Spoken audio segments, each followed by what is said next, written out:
Bismillahirrahmanirrahim. Raditu billahi rabba wa bil islami dina wa bi Muhammadin nabiyya wa rasula.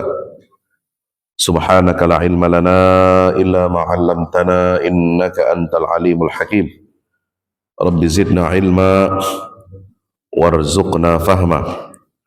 Rabbi shrah li sadri wa yassir li amri wahlul 'uqdatam min lisani yafqahu qawli.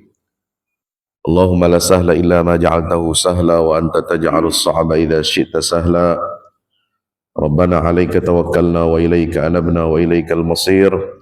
Rabbana atina min ladunka rahmah wa hayyi' lana min amrina rasyada. Wa hayyikum bi tahiyyatil Islam. Assalamualaikum warahmatullahi wabarakatuh.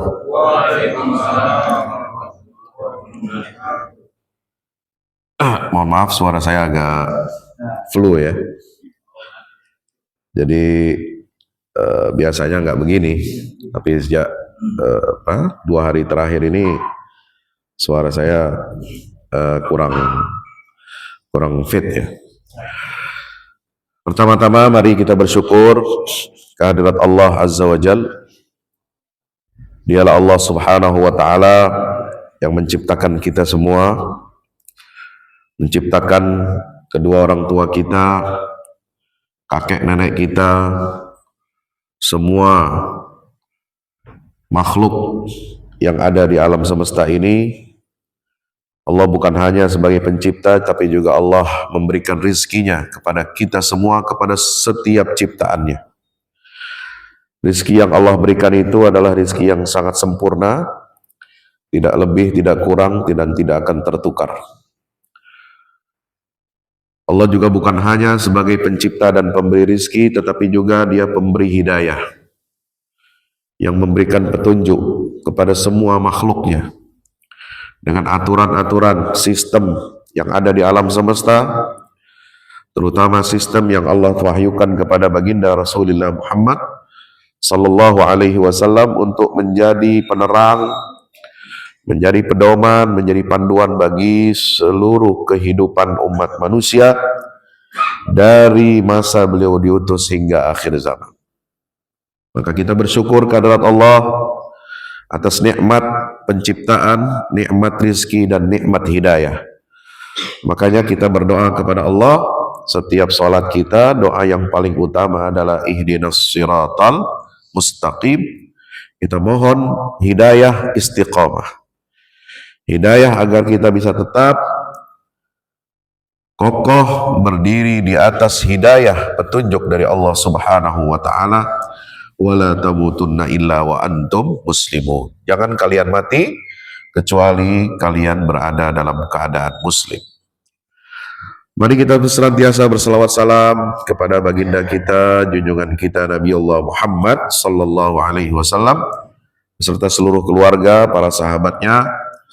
Mudah-mudahan tercurah limpahkan pula untuk kita semua pengikutnya hingga yaumil qiyamah. Bapak Ibu hadirin hadirat yang dimuliakan Allah Subhanahu wa Ta'ala, rasanya sudah lama saya nggak mengisi di sini, ya, dan ini tempat tidak asing buat saya. Maka alhamdulillah pagi hari ini kita diizinkan Allah untuk berjumpa, bertemu kembali, bersilaturahim, ya, bisa melangkahkan kaki kita, bangun dalam keadaan sehat. Hati kita juga sehat, kantong kita juga sehat, insya Allah. Walaupun ya kondisi sedang, ya katakanlah yang dirasakan oleh masyarakat banyak sedang tidak baik-baik saja. Karena itu muncul istilah, orang kalau ke pasar, kalau ke mall sekarang banyak istilahnya. Ada rojali, ada rohana, ada rohali, ada rocuta, ya, rombongan cuci mata, rombongan cuma nanya. Ada rohalus, rombongan hanya ngelus-ngelus, ya, ngelus barang doang, ya, tapi kagak beli, ya. Nah, di tengah situasi seperti ini, alhamdulillah kita masih diberikan kesehatan, karunia, taufik dan hidayah Allah. Banyak yang bangun subuh tapi nggak bisa melangkahkan kakinya ke masjid. Ya, mungkin bukan karena asam urat, tapi memang mungkin belum tergerak hatinya untuk melangkah menuju rumah Allah Subhanahu wa Ta'ala. Banyak yang kuat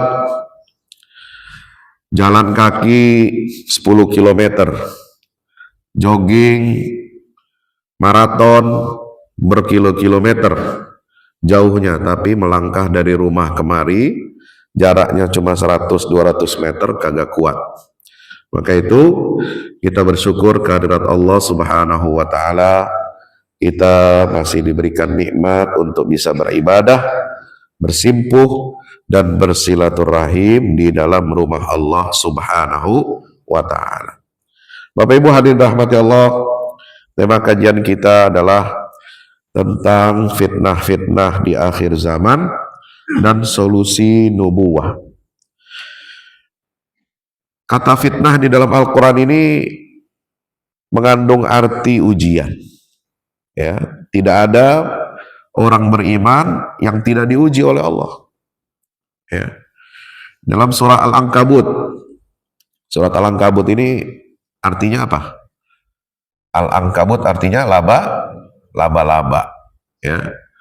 Surat laba-laba ini ya itu menunjukkan atau melambangkan simbol bahwa fitnah-fitnah itu berjejaring seperti jaring laba-laba. Ya. Kelihatannya fitnah-fitnah dunia ini kuat, ya, seperti laba-laba mengira jaringnya yang dia bikin, ya, dengan air liurnya, dengan segala macam teknologi yang Allah berikan kepada si laba-laba ini, dia menganggapnya kuat. Tapi ternyata jaring-jaring laba-laba yang menurut si laba-laba ini kuat, ternyata dia sangat rapuh. Makanya Allah Ta'ala berfirman di dalam surah Al-Ankabut, surat laba-laba, Alif Lam Mim, ahasiban nasu ayyutraku ayyaqulu amanna wa hum la yuftanun. Alif Lam Mim. Alif Lam Mim artinya apa? Halo? Assalamualaikum. Apa arti Alif Lam Mim? Ya, itu tidak menunjukkan makna seperti halnya kalimat atau redaksi bahasa Arab yang lain. Alif Lam Mim ini adalah simbol, ya, terdiri dari 3 kata yang disebut dengan al-ahruf al-muqatta'ah. Apa itu al-ahruf muqatta'ah? Huruf-huruf, ya, yang menjadi pembuka awal surat Al-Quran. Sebagiannya menggunakan huruf-huruf hijaiyah. Ya, kalau dibaca dia harus mengikuti ejaannya. Ya, beda kalau kita baca alam nasroh, alam taro, walaupun sama alif lam mim, ya kita bacanya alam, bukan alif lam mim taro. Ya, bukan alif lam mim nasroh, enggak. Kita bacanya alam nasroh, alam taro. Tapi kenapa di awal-awal surat sebagian, tidak semua, itu 3 huruf ini dibaca secara khusus, Alif Lam Mim, karena itu adalah huruf-huruf hijaiyah yang digunakan oleh Allah untuk, ya, menurunkan Al-Quran ini dengan bahasa Arab. Nah, kata para ulama, Alif Lam Mim dan sejenisnya itu Alif Lam Ra, ya, kemudian Ha Mim, Ain Sin Qaf, Nun, Qaf, wal Qur'anil Majid dan seterusnya, itu artinya adalah tantangan. Tantangan kepada bangsa Arab bahwa mukjizat Al-Quran ini tidak bisa kalian tandingi, padahal huruf-huruf yang ada di dalam Al-Quran, yang merangkai ayat-ayat di dalam Al-Quran itu adalah berasal dari bahasa Arab. Tapi kenapa kalian orang Arab asli? Ya, kalau orang Arab sekarang udah kagak asli. Ya, Arab tapi nggak bisa baca Quran, ada. Ya, orang Arab nggak bisa baca kitab kuning, ada. Ya, taunya dia bahasa Inggris. Ya, Arab zaman sekarang begitu. Ya, itu apa? Orang Arab asli dulu itu ahli sastra. ya, ahli penyair, ya, pujangga sastrawan, menulis syair-syair yang luar biasa. Tapi ketika Allah turunkan Al-Quran, ya, Allah wahyukan ayat-ayat Al-Quran ini, mereka bingung, mereka terkejut, mereka nggak sanggup untuk membuat ayat-ayat seperti Al-Quran, padahal ya, ayat-ayat Al-Quran itu berasal dari huruf-huruf yang sama dalam huruf hijaiyah bahasa Arab. Maka Allah menantang orang-orang Arab ini, para penyairnya, sastrawannya, untuk membuat yang serupa dengan Al-Quran, tapi mereka nggak mampu. Maka dibuka surat ini dengan alif lam mim. Ahasiban nas, apakah manusia itu mengira, ayyutraku, mereka akan dibiarkan, ayyaqulu amanna, dibiarkan apa? Mereka mengatakan kami telah beriman. Wahum la yuftanun, sementara mereka itu tidak atau belum diuji imannya oleh Allah Subhanahu wa ta'ala. Jadi setiap orang yang mengaku beriman itu pasti diuji oleh Allah, ya. Mulai dari ujian-ujian harta, ujian rizki, ujian keluarga, ya, diuji lagi dengan hal-hal yang dapat mengganggu atau menggoda keimanannya, ya. Semua kita diuji oleh Allah. Iman kita diuji oleh Allah sesuai dengan kadar, ya, kualitas kita masing-masing. Nah, oleh sebab itu Allah Ta'ala berfirman, walaqad fatannal ladzina min qablihim. Nah, kita sekarang berbicara tentang apa? Fitnah umat. Ya. Jadi yang disebut dengan fitnah itu bukan hanya 1-2 orang. Fitnah ini juga menimpa satu umat. Ya, rombongan, ya, kolektif itu juga menerima fitnah. Ujian, ya, ujiannya umat Islam, ya, setelah Nabi wafat ada. Tuh. Padahal Nabi baru wafat. Islam udah sempurna. Al-yawma akmaltu lakum dinakum wa atmamtu alaikum ni'mati wa raditu lakum al-islam madina. Haji wada, Rasulullah selesai melaksanakan haji terakhir, ya, mengumumkan deklarasi Islam ini adalah agama yang sempurna, ya, tapi ternyata setelah sempurnanya itu, ya, ada ujian, ada fitnahnya, gitu. Maka itu ada apa? Ada fitnah di masa Abu Bakar Siddiq, apa? Fitnah nabi-nabi palsu. Ada fitnah orang-orang yang enggan untuk membayar zakat. Ya, mereka mau sholat tapi nggak mau bayar zakat. Nanti lagi muncul fitnah, ya, ketika umat Islam berhasil mengalahkan Persia dan Romawi. Iya, itu prestasi. Itu adalah kejayaan umat Islam. Tapi di balik itu semua juga ada fitnah. Yaitu fitnah apa? Meluasnya ajaran Islam ini, ya, kemudian umat Islam ini menguasai harta kekayaan dunia, dan itulah yang ditakutkan oleh Nabi SAW. Ya, yang aku takutkan itu kepada kalian adalah ketika kalian menguasai dunia ini. Ada fitnah lagi di masa Utsman bin Affan, ya, sehingga beliau terbunuh syahid ketika sedang membaca Al-Quran. Ada fitnah lagi di masa Ali bin Abi Thalib, ya, fitnah nggak berhenti-berhenti. Itu zaman sahabat, ya, ada perang antar sahabat Nabi, walaupun itu motifnya politik, ya kan? Ada perang antara Khalifah Amirul Mukminin Ali dengan sahabat Muawiyah bin Abi Sufyan, perang Siffin. Ada perang Jamal dan lain sebagainya. Ya, ada nanti fitnah terbunuhnya cucu Nabi SAW, ya, di padang Karbala, Sayyidina Al Husain bin Ali radhiyallahu anhu, yang kemudian asarnya, dampaknya itu sampai sekarang. Ya, dampaknya itu terus dihidupkan.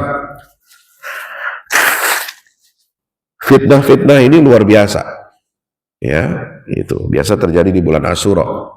Ya, banyak kaum Syiah kemudian menghidupkan peristiwa syahidnya ya Sayyidina Husain di Karbala itu kemudian menjadi warisan dendam yang ditanamkan selama ribuan tahun.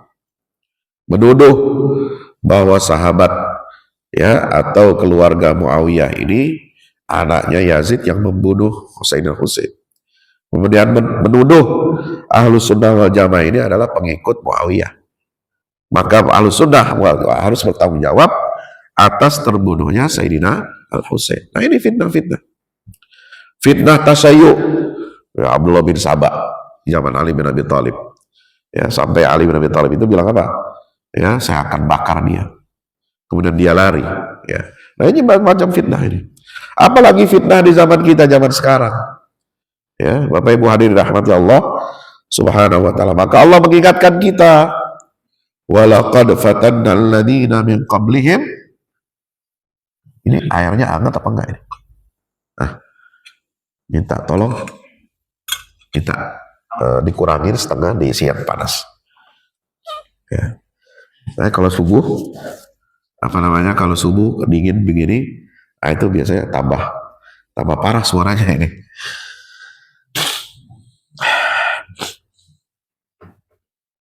Maka Allah Ta'ala mengatakan apa? Walaqad fatanna alladziina min qablihim. Sungguh demi Allah kami telah menguji umat-umat sebelum kalian, umat-umat sebelum mereka ini, ya. Fala ya'lamannallahu alladziina shadaqu wa la ya'lamannal kadzibin. Sehingga Allah mengetahui ya orang-orang yang jujur, yang benar dalam imannya, dan Allah mengetahui, mengenali siapa saja orang-orang yang berdusta dalam keimanannya. Nah, jadi tujuan fitnah itu adalah apa? Menyaring. Ya. Tujuan fitnah ini adalah menyeleksi, ya, menyeleksi dan menyaring orang-orang beriman. Apakah imannya yang selama ini diklaim kami adalah orang beriman, kami adalah umat Rasulullah, kami adalah begini-begini, ya, itu pasti akan diuji oleh Allah Subhanahu wa taala. Dan biasanya diuji dengan apa yang selama ini didakwahkan. Nah, kalau dalam kata para ulama, ya, seorang ulama, seorang dai itu akan diuji dengan apa yang selama ini dia dakwahkan. Ya, dan itu kenyataan, kejadian, ya, banyak di tengah-tengah kita seperti itu. Ya, ada yang diuji dengan apa? Dengan keluarganya. Ya, karena biasanya berdakwah tentang keharmonisan keluarga. Ya kan? Harmonis keluarga. Nah, Ustadz Fulan, ya, sampai ada kalendernya di mana-mana dulu. Ya, emak-emak pada demen. Kenapa? Oh, ustadznya apa sayang sama bini.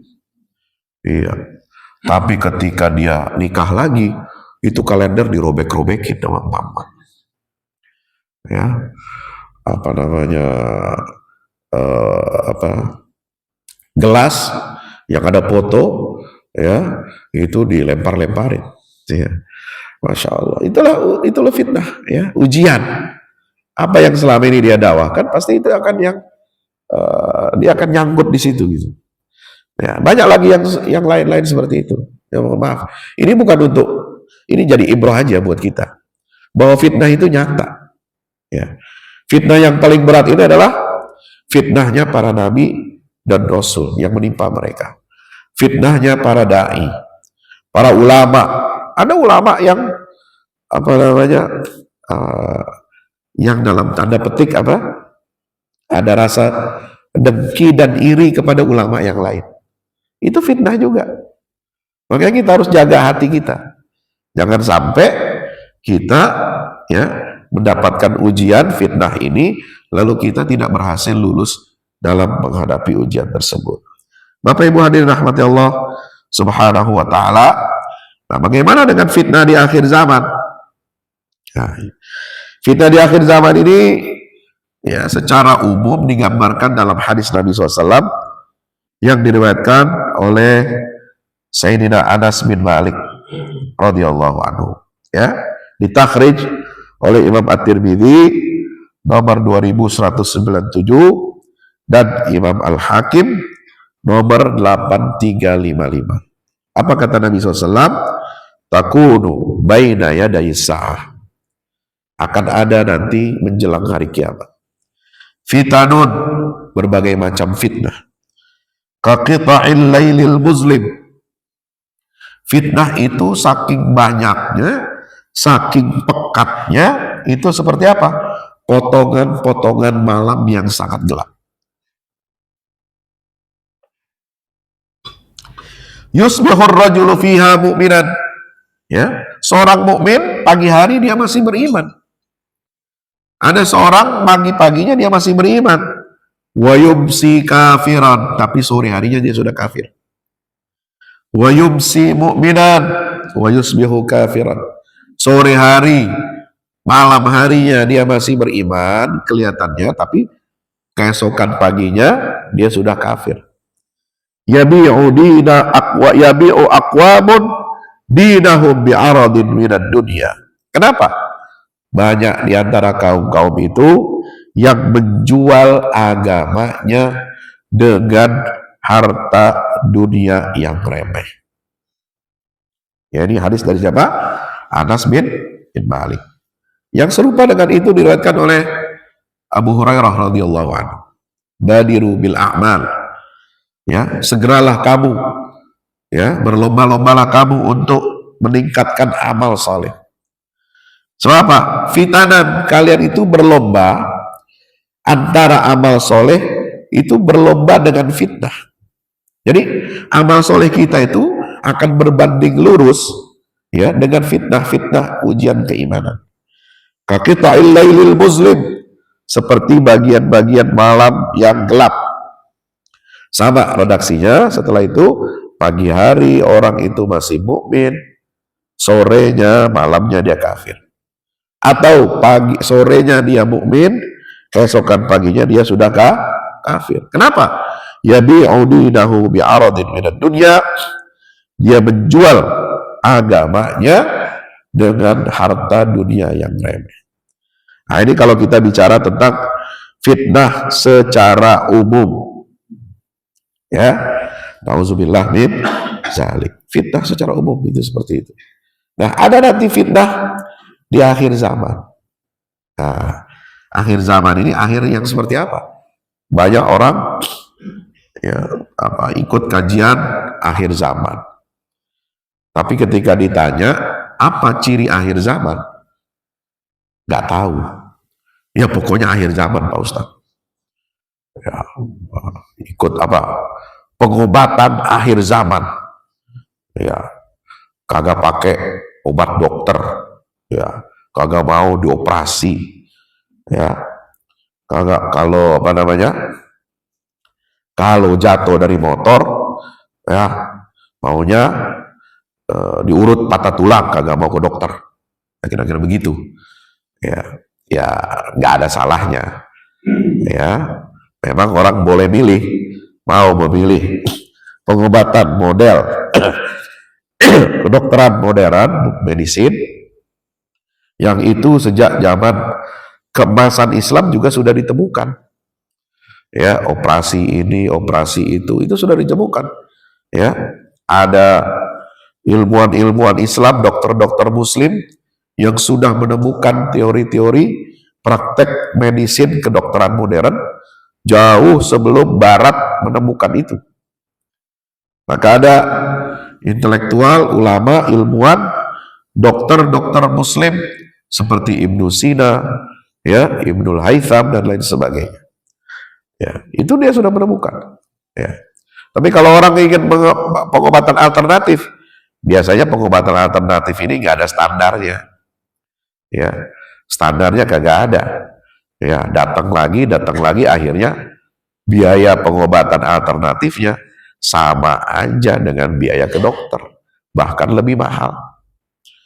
Udah gitu hasilnya, nah, mohon maaf, sebagian kita, ya, sering mendapatkan malah, ya, bisa jadi mengalami kerusakan fatal, ya, Nah itu, jadi kita harus membedakan, jangan tergiur atau dengan istilah-istilah akhir zaman, padahal dia nggak ngerti hakikat akhir zaman itu apa.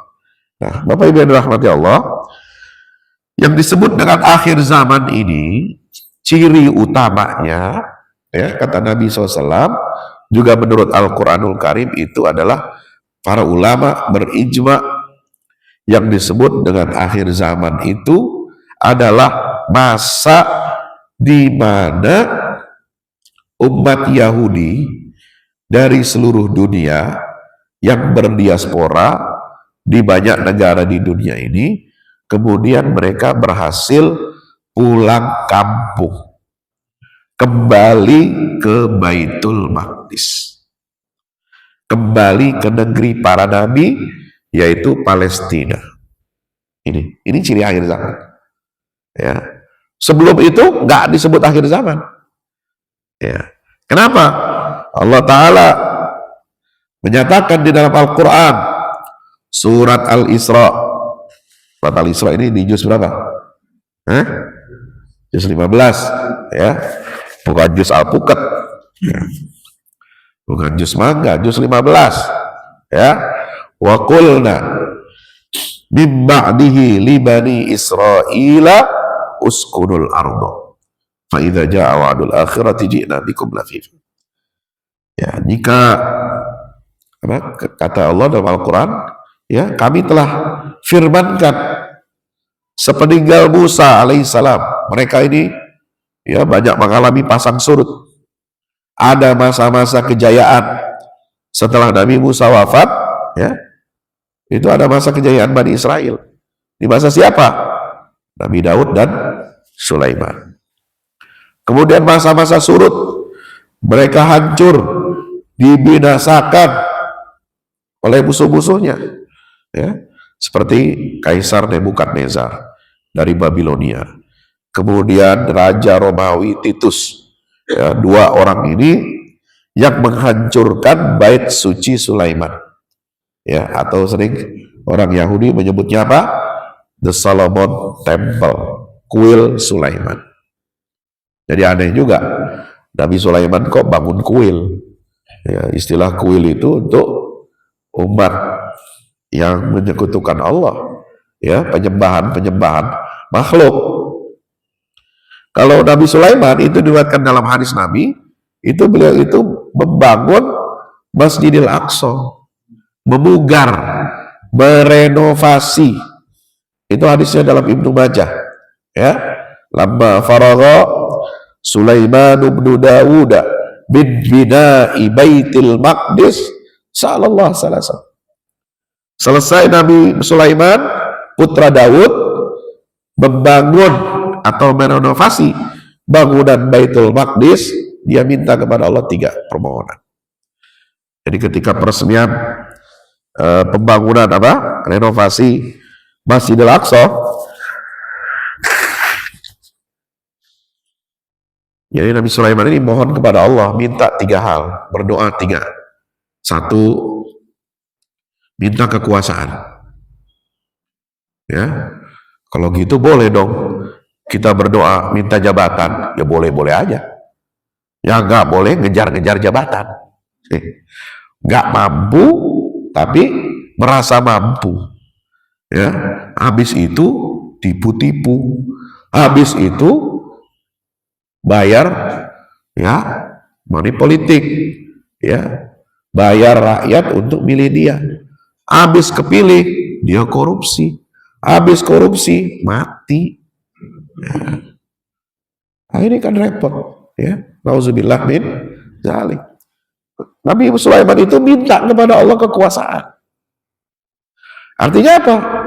Umat Islam itu nggak bisa anti politik, itu nggak bisa. Ya. Umat Islam itu harus memegang kekuasaan. Apa kata Nabi Sulaiman dalam doanya? Rabbi habli mulka la yambaghi li ahadi min ba'di. Ya Allah, karuniakan aku kekuasaan yang tidak akan ada lagi kekuasaan yang besar menandingi kekuasaan yang aku miliki setelah aku meninggal. Nggak ada. Nabi Sulaiman bisa suruh jin, ya, bisa suruh jin. Ya, dia yang bisa perintah jin. Ya, bangun istana, bangun jembatan, bangun infrastruktur, itu jin. Dari dasar lautan, dari atas permukaan bumi, itu jin diperintah. Kalau sekarang, ya, penguasanya yang diperintah sama jin, datang sama jin, minta tolong ke jin. Nah, itu penguasa, ya, penguasa Dajjal namanya itu. Ya, kalau Nabi Sulaiman dia menguasai jin itu. Ya, kekuasaannya hebat, luar biasa. Pasukannya, oh hebat. Dari 3 angkatan. Wahusyira. Dalam surat An-Naml itu, ya, li Sulaimana junuduhu minal jinni wal insi wat tayr fahum yuzaun. Ya, tentara Sulaiman itu ada dari kalangan manusia, dari kalangan jin dan burung-burung. Itu pasukannya Nabi Sulaiman. Ya, Masya Allah. Ya. Yang kedua, apa yang diminta oleh Nabi Sulaiman? Minta supaya setiap dekret hukum yang dia tanda tanganin, yang dia keluarkan, kebijakannya itu tidak bertentangan dengan syariat Allah. Selalu sesuai dengan syariat Allah. Nah itu. Jadi penguasa itu harus begitu. Kalau tanda tangan, ya, aturan, nggak boleh melanggar syariat Allah. Ya. Nah ini fitnah di akhir zaman. Yang model begini banyak. Udah pemimpinnya bahlul, ya, bodoh, ya, coba ngandelin duit, lalu bikin kebijakan bertentangan dengan syariat Allah. Nauzubillah min dzalik. Yang ketiga, apa yang diminta oleh Nabi Sulaiman? Ya Allah, tidak ada orang yang datang ke tempat ini, yaitu Masjidil Aqsa, kecuali niatnya hanya untuk sholat 2 rakaat, mencari keridhaanmu, ya, maka kata Nabi Sulaiman, ampuni dosa-dosanya seperti dia baru lahir dari rahim ibunya. Apa kata Nabi SAW ketika meriwayatkan hadis ini? 2 permintaan Nabi Sulaiman. Yang pertama, dikabulkan Allah untuk dirinya. Dan saya minta kepada Allah agar doa Nabi Sulaiman yang ketiga itu diberikan untuk saya dan umatku, yaitu kita umat Islam. Ya. Jadi yang merekomendasikan kita datang ke Masjidil Aqsa, sholat 2 rakaat di dalamnya, pahalanya adalah dihapusnya dosa-dosa kita seperti kita baru lahir dari rahim ibu kita. Itu siapa? Nabi Sulaiman.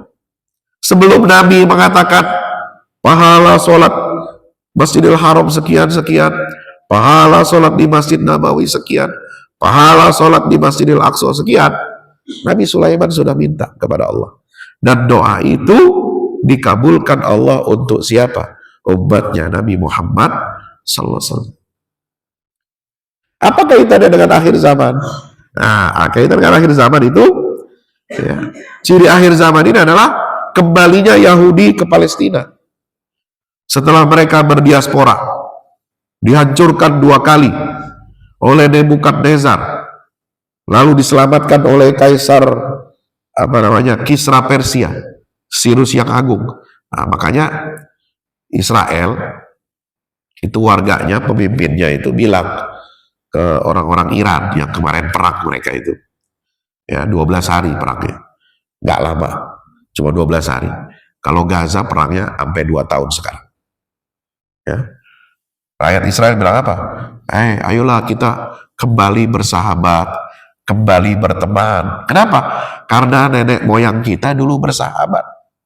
Nenek moyang kita, bangsa Yahudi dulu, itu diselamatkan oleh nenek moyang kalian, bangsa Iran. Yaitu siapa? Sirus yang Agung. Mengembalikan, ya, Yahudi dari Babilonia kembali ke Baitul Maqdis. Bahkan dibantu membangun rumah suci Bait Sulaiman yang kedua. Ya, itu. Kemudian dihancurin lagi oleh Kaisar Romawi, Kaisar Titus dari Roma. Maka Orang-orang Yahudi ini berpencar-pencar, ya, dihancurkan, dibinasakan, dibunuhin di negeri Syam. Sehingga apa? Mereka banyak berdiaspora ke Jazirah Arab atau ke negara-negara lainnya. Nah, salah satu kantong Yahudi yang paling banyak dulu itu ada di Arab. Di mana? Di wilayah Madinah dan sekitarnya. Ya, ini tanah Madinah ini dan wilayah sekitarnya itu subur. Dan mereka sudah survei. Inilah tempat nanti Nabi akhir zaman, ya, mereka berharap lahir dari, ya, anak keturunan Yahudi. Makanya dia paksa jauh-jauh dari mana? Dari Palestina datang ke Madinah. Waktu itu namanya Yasrib. Berabad-abad mereka tinggal di situ. Mereka akhirnya apa? Pakai nama-nama Arab. Yahudi tapi namanya nama Arab. Ya.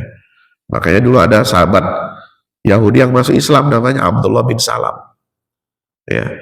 Ada Ka'ab al-Ahbar. Itu Yahudi yang udah mirip orang Arab. Ya, tapi dia Yahudi, bahasanya bahasa Ibrani. Kenapa? Ratusan tahun sejak tahun 70 Masehi sampai Nabi lahir 570 Masehi, itu Yahudi dari negeri Syam itu pindah ke Jazirah Arab. Jadi 500 tahun mereka tinggal di Madinah. Ya. Mereka berharap Nabi akhir zaman lahir dari bangsa Yahudi yang tinggal di Arab. Tapi ternyata Allah memilih jalur yang lain, yaitu melalui jalur keturunan Nabi Ibrahim dari Ismail, bukan dari jalur Ishak. Kenapa? Karena Allah mengalihkan, ya, garis kenabian, risalah di akhir zaman itu kepada keturunan Ismail, yaitu Nabi kita Muhammad sallallahu alaihi wasallam. Maka ketika Nabi hijrah dari Makkah ke Madinah, dimusuhin sama Yahudi. Maka setelah itu mereka berbuat makar, ya, berbuat jahat kepada Rasulullah, kepada umat Islam, sehingga mereka dihukum, ya, diusir dari Madinah, diusir dari Jazirah Arab, ya, mulai dari Yahudi Bani Qainuqa, Bani Nadir, dan Bani Quraisyah yang terakhir. Nah, itu sejarahnya Yahudi di Arab. Ya. Nah, Yahudi setelah terusir dari Jazirah Arab ini mencar ke seluruh penjuru dunia. Ada yang ke Eropa, ada yang ke Afrika, ada yang ke Rusia. Ya. Nah, Yahudi baru masuk Amerika itu belakangan. Yahudi masuk Amerika itu akhir abad 19. Dulu pendiri Amerika itu orang-orang baik. Ya. Kayak siapa? Abraham Lincoln. Itu orang baik. Dia nggak terpengaruh Yahudi. Karena apa? Dia berkuasa abad 18. Ya, Yahudi baru masuk ke Amerika itu akhir abad 19. Dari mana Yahudi masuk ke Amerika? Dari Rusia. Ya, itu. Mereka migrasi dari Rusia. Kenapa? Yahudi di Rusia dimusuhin oleh negara, oleh Tsar Rusia. Kenapa? Yahudi suka ngambil rente, ya, menyebarkan banyak maksiat, kemudian dia memprovokasi rakyat Rusia untuk memberontak terhadap Kaisar Tsar Rusia. Itu di mana-mana Yahudi bikin keributan begitu. Makanya dia diusir-usirin. Larilah kemana? Ke Amerika. Mendapatkan tempat baru, ya, mereka bebas untuk beragama sesuai dengan keinginan mereka. Nah, dari situlah kemudian Amerika ini dipengaruhi oleh Yahudi. Dalam kurun waktu 50 tahun, 100 tahun berikutnya, Amerika walaupun mayoritas rakyatnya Kristen, tapi Kristennya Protestan, ya, itu sudah dikuasai, dikendalikan oleh lobby Yahudi. Ya. Dan Zionisme Yahudi itu didukung oleh, ya, doktrin salibis Protestan. Makanya kenapa ada orang Kristen dukung Israel, ya, di Papua angkat-angkat bendera Israel, ya. Di Manado angkat-angkat bendera Israel, ada bikin museum Holocaust Yahudi Nazi yang dibantai oleh Hitler, dibikin di mana? Di Sulawesi Utara. Kenapa? Itu kantong Kristen yang Protestan. Nah, beda dengan Katolik, sikapnya terhadap Yahudi, mereka itu anti Zionis kalau Katolik. Tapi kalau Protestan itu mendukung Zionisme. Makanya di sini ada cerita sejarahnya, di sini ada. Ya, apa itu jatuh? Ya. Yang apa namanya kaitannya, kenapa ideologi Zionisme Israel itu didukung oleh Kristen? Itu karena didukung oleh tafsir Bible menurut agama Protestan. Ya, ini ceritanya semua ada di sini. Itulah fitnah. Ya, kronik perlawanan Palestina. Maka di akhir zaman, ya Bapak Ibu dirahmati Allah, ciri akhir zaman itu nanti adalah ketika kekuatan, ya, kolaborasi antara salibisme dengan Zionisme ini lalu saling menunggangi, saling memanfaatkan, dan saling menguntungkan untuk menjajah dan menguasai negeri-negeri Islam.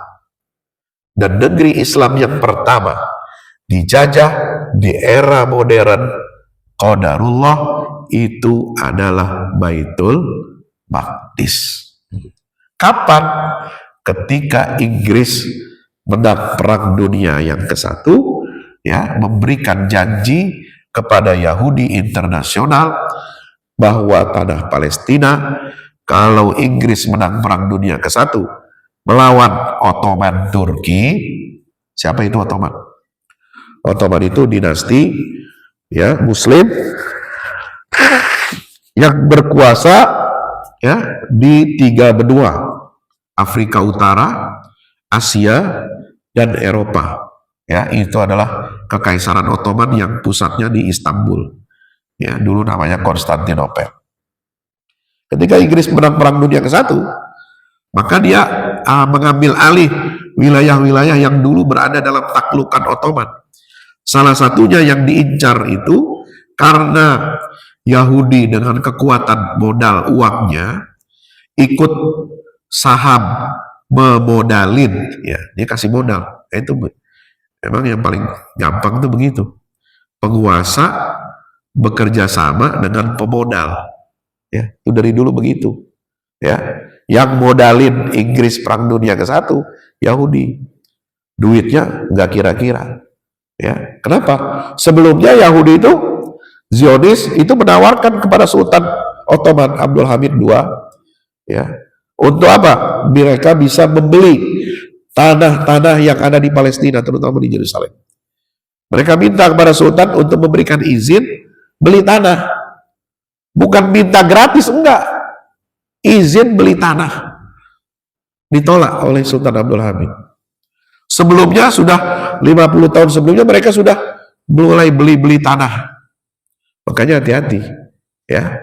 Tanah ini penting, Pak. Ya, jangan gampang jual. Ya, alasannya apa? Buat ongkos umroh. Ya, boleh aja, tapi jangan semuanya dijual. Ya, cukup umroh sekali. Ngapain umroh berkali-kali? Ya, ente kalau mau jual tanah sekali aja. Yang lain justru malah kalau bisa kita semakin banyak menguasai tanah. Jangan sampai dikuasai oleh orang di luar Islam. So, kalau di luar Islam, pengalaman di Palestina, ya, Yahudi beli-beliin tanah, itu kemudian apa? Mereka menguasai wilayah itu untuk membangun kekuasaan, ya, membangun jejaring untuk membuat fitnah-fitnah terhadap umat Islam. Nah, kebijakan yang dulu sebelumnya diambil, ya, dulu ini juga diceritakan di sini, kisahkan ini lengkap secara ilmiah, datanya lengkap, ya, kebijakan kenapa Yahudi bisa beli tanah di Palestina di negeri Syam. Dulu karena negeri Syam ini dikuasai oleh keluarga dinasti Muhammad Ali yang berkuasa di Mesir. Nah, dia kasih izin. Dia buka konsul asing dia buka agen-agen untuk jual tanah, ya, dapat keuntungan. Nah biasa, ya, nggak dulu nggak zaman sekarang sama. Yang namanya penguasa, ya mohon maaf, ini bukan menuduh, ini fakta ya. Yang namanya penguasa dapat kekuasaan, dia punya akses apa? Perizinan. Ada tanah nganggur, ada laut nganggur, nganggur juga laut, dipagar, ya kan? Pagar laut. Nah, alasannya apa? Ihyaul mawat, ya, menghidupkan tanah yang mati jadi produktif. Siapa yang bisa keluarin izin? Negara. Negara siapa yang berkuasa? Ya itu yang keluarin izin. Ya, makanya dulu terjadi itu tanah-tanah di Palestina dijual-jualin di masa Muhammad Ali dan keturunannya yang berkuasa di Mesir dan negeri Syam. Maka kebijakan itu lalu dikoreksi. Sultan-sultan Ottoman mencium bahaya. Ini bahaya. Kalau tanah-tanah di negeri Syam mulai dibeli-beliin sama Yahudi, ya, ini intelnya kuat ini Sultan Abdul Hamid ini, intelijennya canggih, ya, maka dia keluarkan kebijakan membatalkan akad jual beli dan dibeli kembali oleh kerajaan tanah-tanah yang sudah dijual kepada Yahudi. Nah, ketika Zionisme internasional ini berdiri tahun 1897, ya, di Swiss, Theodor Herzl, ketua konferensi Zionis internasional, datang menemui Sultan Abdul Hamid, ya, ingin membeli tanah di Palestina, berapapun harganya dibayar. Sultan tinggal teken aja, ya, dikasih cek kosong mau berapa, nggak mau. Dengan iming-iming apa? Oh, kalau Sultan mengizinkan kami membeli tanah, utang-utang luar negeri kerajaan Ottoman akan kita bayarin lunas. Yang kedua, kita akan bangun industri-industri di wilayah Ottoman. Yang ketiga, kita akan memperbaharui persenjataan atau alutsista kerajaan Ottoman supaya bisa menandingi kerajaan-kerajaan Eropa. Ya, kan waktu itu kan ini persaingan gitu ya antar kekaisaran itu. Maka Sultan Abdul Hamid menolak. Nah, disitulah awal kejatuhan Ottoman ketika Yahudi ini melancarkan provokasi, fitnah-fitnah kepada Sultan, ya, sehingga Sultan Abdul Hamid ini digulingkan, ya, dikudeta dari tahtanya tahun 1909. Pengganti Sultan Abdul Hamid ini sultan yang lemah. Lalu apa? Masuk ke dalam Perang Dunia ke-1, padahal nggak siap. Secara hitung-hitungan militer, ya, itu nggak bisa tidak akan bisa menang. Tapi karena berkoalisinya dengan Jerman ini termasuk kekaisaran Eropa yang sangat maju, persenjataannya maju. Nah, tapi kalah. Nah, setelah itu dikasihlah tanah Palestina oleh Inggris sebagai pemenang Perang Dunia ke-1 itu kepada siapa? Kelompok Yahudi Internasional. Itu yang disebut dengan Deklarasi Balfour tahun 1917. Nah, ini fitnah pertama yang membuka jalan dunia Islam, memberikan jalan peluang kepada Yahudi dari seluruh dunia untuk kembali ke Baitul Maqdis. Nah, fitnah akhir zaman ini, ya, kembalinya Yahudi ke Baitul Maqdis itu didahului oleh fitnah yang disebut dengan fitnah al-ahlas. Ini fitnah ahlas, ya. Ada fitnah yang disebut oleh baginda Rasul SAW sebagai fitnah ahlas, ya. Ini disebutkan dalam hadis Nabi SAW. Ada 3 fitnah yang mengawali atau membuka lembar sejarah umat Islam ini di akhir zaman, yaitu fitnah ahlas, ini disebutkan dalam hadis, ya. Kemudian fitnah sarra, ya, dan fitnah duhaima. Ya, ini hadis diriwayatkan oleh Imam Abu Dawud. dan Imam Ahmad. Ya, dalam sabda Nabi SAW diriwayatkan oleh Abdullah bin Umar radhiyallahu anhu, akan ada fitnah-fitnah, kata Nabi SAW. Ini saya terjemahkan saja langsung ya. Di antaranya adalah fitnah akhlas yang terjadi di dalamnya al-harbu wal harab, yaitu peperangan-peperangan besar dan pelarian, orang lari mengungsi dari negeri-negeri Islam. Kemudian fitnah yang kedua adalah fitnah sarra, yaitu asapnya muncul dari kaki seseorang dari ahlul baitku, dari keluarga Nabi yang mengaku keluarga Nabi, justru dari dia muncul fitnah. Apa ini? Ia mengaku berasal dari aku padahal dia bukan bagian dariku. Sesungguhnya wali aku adalah orang-orang yang bertakwa. Kemudian manusia bersepakat pada seorang laki-laki yang seperti pangkal tulang rusuk di atas tulang yang lemah. Setelah itu, yang ketiga, akan datang fitnah Nuhaimah yang tidak menyisakan seorang pun dari umat ini kecuali ditamparnya.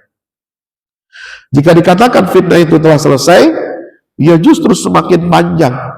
Seorang di pagi hari menjadi mukmin. Nah, ini ketemu hadisnya, redaksi akhir hadisnya sama dengan hadis yang tadi diriwayatkan oleh Anas bin Malik, kemudian oleh Abu Hurairah radhiyallahu anhum. Ya, pagi hari mukmin menjadi seorang menjadi mukmin, sore harinya kafir. Ya, sore harinya dia mukmin, pagi harinya dia kafir. Sehingga manusia terbelah menjadi dua kubu, kubu iman yang tidak ada kemunafikan di dalamnya, dan kubu kemunafikan yang tidak ada iman di dalamnya. Jika itu terjadi, maka tunggulah munculnya Dajjal pada hari itu atau keesokan hari. Jadi 3 fitnah ini dikaitkan oleh Nabi dengan kemunculan fitnah Dajjal. Ya, ini luar biasa. Nabi itu menggambarkan dengan sangat detail. Apa itu fitnah akhlas? Kata para ulama kontemporer, fitnah akhlas ini mengacu pada sesuatu yang melekat di tanah dan tidak bergerak, seperti alas pelana, yang digambarkan oleh Nabi sebagai masa-masa huru-hara di tengah umat Islam, di negeri-negeri Muslim, banyak yang lari mengungsi dari negerinya karena banyak peperangan, kekacauan, dan ketidakstabilan. Nah, maka para ulama di zaman kita sekarang kontemporer mengatakan ini makna fitnah akhlas ini cocok dengan peristiwa-peristiwa yang melatar belakangi dan yang terjadi setelah runtuhnya Daulah Utsmaniyah di Turki setelah mereka kalah dalam Perang Dunia ke-1. Ya. Dan mengundang kekuatan-kekuatan kolonialisme Barat untuk menguasai negeri-negeri Islam pasca kekalahan Ottoman Turki. Maka di situ ada fitnah. Ya, kekuasaan Ottoman ini dipecah-pecah, dibagi-bagi, dan kekuatan kolonial itu berkolaborasi dengan apa? Dengan penguasa-penguasa baru dari wilayah-wilayah yang baru merdeka atau berontak dari kekuasaan Ottoman. Nah, ini nanti ada penjelasannya dalam fitnah yang kedua. Apa itu fitnah sarra?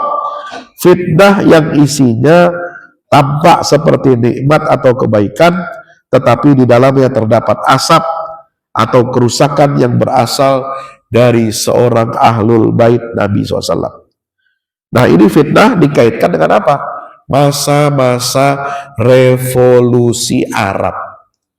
Revolusi Arab itu terjadi tahun berapa? 1916. Cari di Google. Ya, revolusi Arab 1916. Siapa aktornya?